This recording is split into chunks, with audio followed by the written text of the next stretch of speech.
आप ही बताइए कि कोई हमारे नबी की शान में गुस्ताखी करे और हम खामोश बैठे रहें, तमाशा देखते रहें, आवाज ना उठाएं? तो ये हम कर रहे हैं, गलत कर रहे हैं। भले ही हम नमाज नहीं पढ़ते, लेकिन हुजूर सल्लल्लाहु अलैहि वसल्लम की मोहब्बत हमारे सीनों में महफूज है। बिल्कुल मेरे भाई, मैं आपकी बातों से मुत्तफिक हूँ, क्योंकि नबी सल्लल्लाहु अलैहि वसल्लम से मोहब्बत हमारे ईमान का हिस्सा है। लेकिन मेरे भाई, मेरा एक सवाल है, आखिर ये जो कुछ हो रहा है हमारे ऊपर जुल्म और सितम, ये क्यों हो रहा है? इसकी क्या वजह है? क्या आपने कभी वजह जानने की कोशिश की?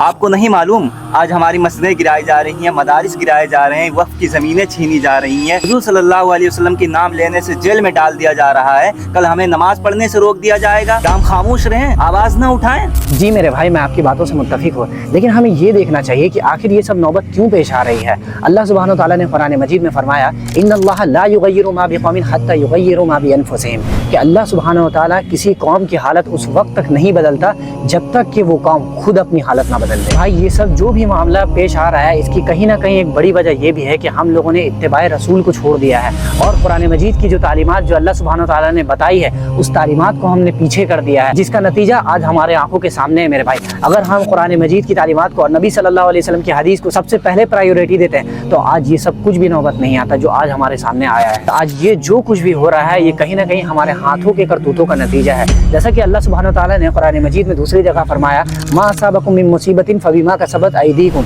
कि तुम्हारे ऊपर जो भी मुसीबत आती है वो तुम्हारे हाथों के करतूतों का नतीजा है। भाई साहब, हम ऐसी हालत में क्या करें?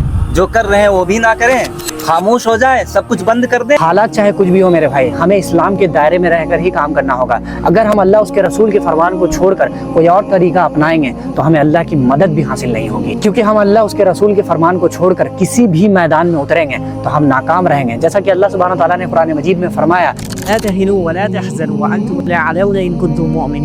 गम ना करो, रंजीदा ना हो, तुम ही गालिब रहोगे अगर तुम मोमिन हो। इस आयत में अल्लाह रब्बुल आलमीन उन लोगों की मदद करने के ताल्लुक से कह रहा है जो अल्लाह उसके रसूल के अहकाम के मुताबिक अपनी ज़िंदगी को गुजारते हैं।